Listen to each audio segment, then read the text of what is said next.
In today's Take a Day, I want to talk about Paul George of the Los Angeles Clippers. And I want to talk about the statement that he made in regards to the Staples Center.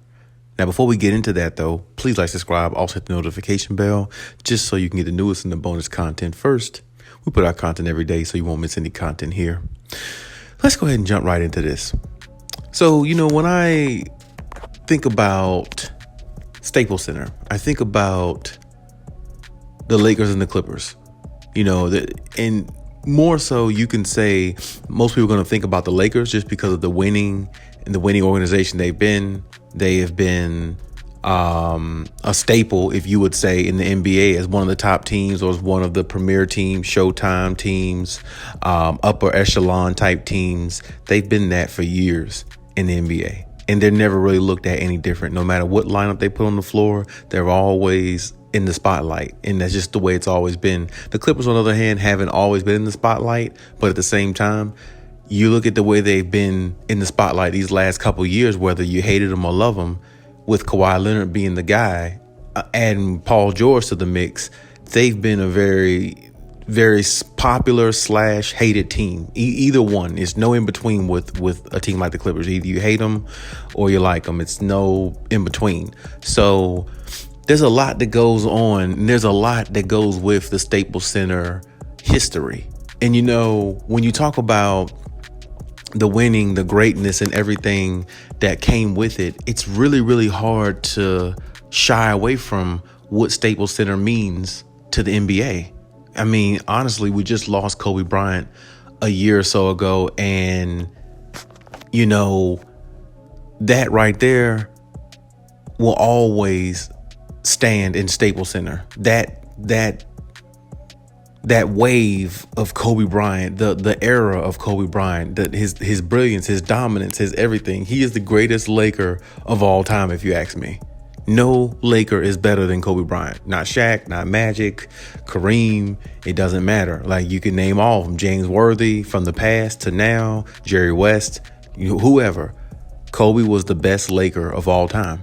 And when you think of Kobe Bryant, you think of Staples Center. You always going to think of Staples Center. And now that the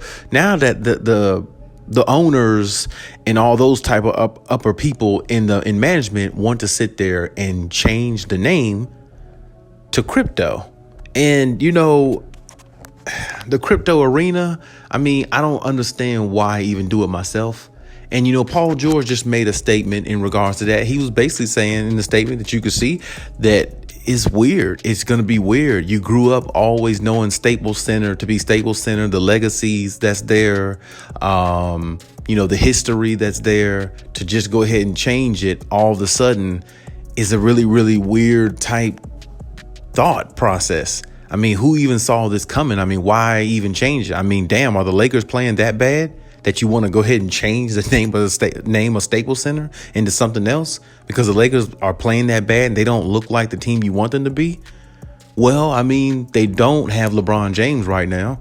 He's coming back sometime soon. You never know how that's going to turn out. I don't personally think the situation is going to work out with Russell Westbrook, but at the same time, I mean, they still got LeBron. If any player could figure it out, he's the type of player that can. So you got to wait and see how that turns out. But of course, maybe that's not the reason why they changed the name, but it's really, really weird to me how with so much tradition and so much everything and Kobe Bryant, passing last year and all this stuff, you want to change the name and the whole image of, Staples Center now by changing its name and basically giving, the LA team basically a new identity almost. And it's like, to me, the traditions should stay the same, and that's just the way I see it. I just feel like tradition should stay the same with them. I mean, if you're going to change the name Staples Center, you almost have to change their jersey colors to me. I mean, because it's like Staples Center, you always, back in the day, growing up, whatever, if you were younger watching them, you always thought of purple and gold. back in the day. I mean, that's always, I mean, it's almost as if like everything has to change if that's going to be, the MO. Not saying they're going to do that, but it's just so crazy that they would even, change the name of a historic place like that. It's almost like you have to change everything if you're going to change that name, because there's people who don't even watch basketball that much. And I've been places and people knew what the Staples Center was. There's people who don't even, and people knew what the Staples Center was by name. They didn't just say, "Oh, that's where the Lakers play." Lakers play in the Lakers play in the arena out there, the basketball court out there in LA. No, there's people who didn't even watch basketball that I've met personally that knew what Staples Center was and what it is. I mean, it's like one of the most popular places that you can think of. That's, that a lot of people can go to and view the history and feel like they're a part of something. And to me, when you change that, that's just not a good look to me. So whoever the management is or whoever is behind that, I definitely think they should think twice. Paul George made another good part of the statement, I thought, where he said, glad the Clippers ain't got to be here so much longer. And I thought that was probably the most important part of his statement, because I guess in his mind, he's saying you don't want to be a part of Staples Center and you don't want to be a part of what they're turning into, and it doesn't represent what it's always represented, which was a winning culture, everything that fans envision in a team, and all the history that came with it. It's like you're throwing all that away to give it a name, Crypto Arena, that sounds not that great to me. I mean, it's just, like I said, it's just my opinion. That's just how I view it. But I think they personally should just leave it the way it is and let the tradition stay the way it is, and let the Clippers go to where they're going, to the Intuit Arena, and, build their own legacy, or try to build their own legacy that way. You know what I'm saying? That's just the way I see it. So I definitely agree with Paul George on that. But you can let me know what you think on that topic. But now I want to get to this. I want to get to the game against Memphis tonight. And I know most people are going to probably sit there and write this game off. Most everybody's going to write this game off because they're going to, what should I say? They're going to look at this game and say the Clippers should win very easily. But I'm here to tell you, this game here tonight against the Memphis Grizzlies, there again, to me, here's another trap game for the Clippers. You just came off from beating the Spurs. You just came off a 7-game win streak that got ended by the Bulls. You come into a game like this where here's a team who doesn't have the Bulls' talent as far as like a big three, but you're coming into this game playing a team that plays similar to the Bulls' style. And the one thing about Memphis compared to a team like the Bulls, which they're really not comparable as of yet, but just to kind of, give a little insight on it, they play almost the same game style. They don't have the same talent level, but the difference is the Bulls can play with the same sense of urgency, and they can play at a high level on the road and at home. Memphis, for some reason, even the last 2 years I've been watching them, they have really, really been playing really good at home at times. I mean, they go through stretches throughout the year where they have several home games, or, you'll probably see it this year. They'll go through stretches this year where they'll have several home games in a row, and it could be against quality teams, and they find themselves winning some of those games. And it's just really weird with them. I mean, I don't know. I mean, they have a few good players on there. The Dylan Brooks, I do like him. I think he's tough. I think he is gritty. I think he's the type of player that would fit good with the Clippers if he played with them. Shout out to him. But Ja Morant is ascending, more and more and more every time I watch him play. And, for some reason, like I said, Memphis plays really good at home. Right now they're 7-7. They're playing 500 basketball, and they're one of those teams that not a lot of people are paying attention to. But to me, even though they're not where they should be or where they can go, with Ja ascending the way he is liable to have a 40-50 point game. It is very, very possible for Ja to go out there tonight against the Clippers and have a 40 or 50 point game. Very possible.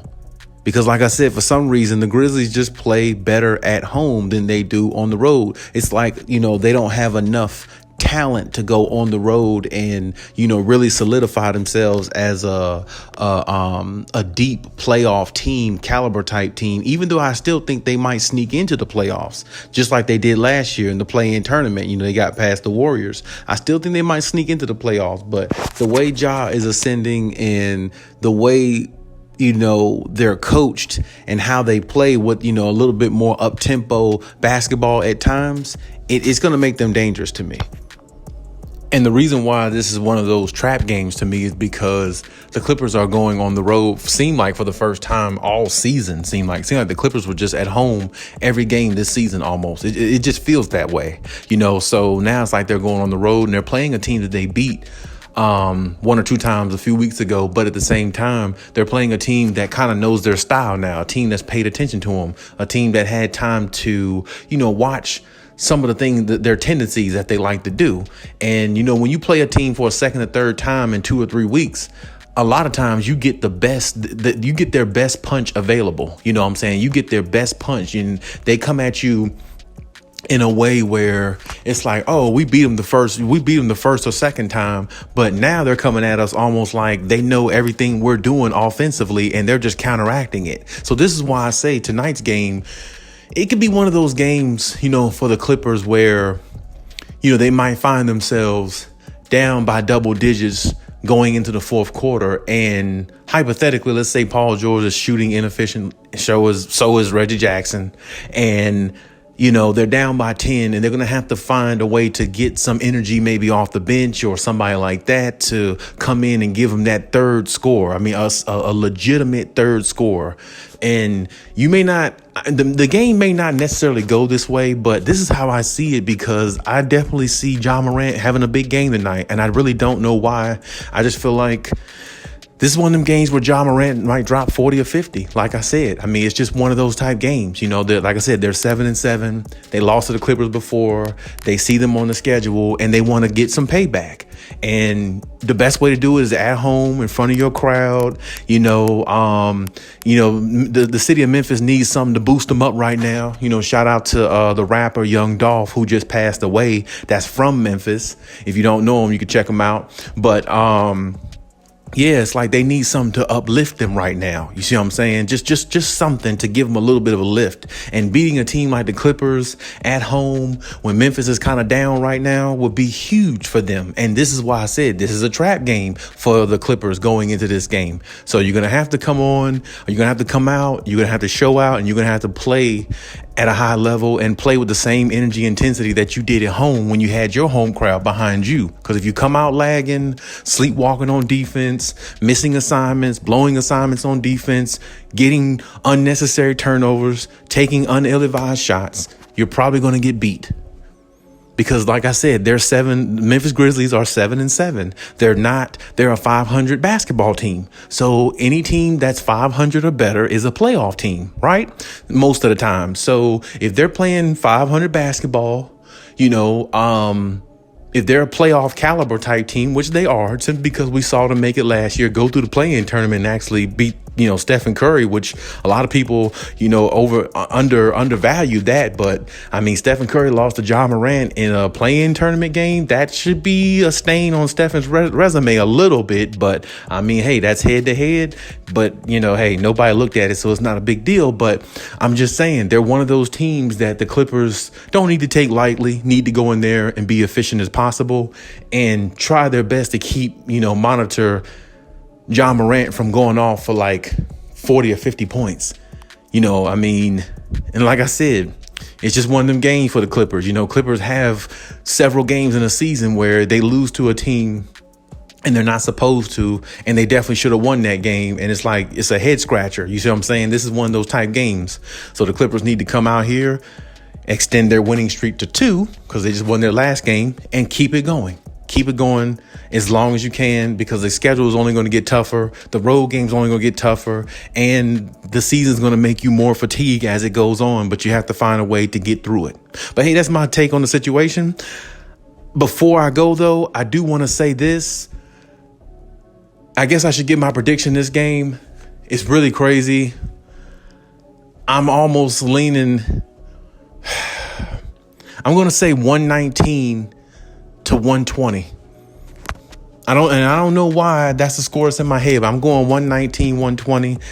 It's going to be a really, really close game. And if I'm wrong, you can leave any comments in the comment section. I'm cool with that. But I really think this game is going to be a little bit different than the first one or two times they played Memphis.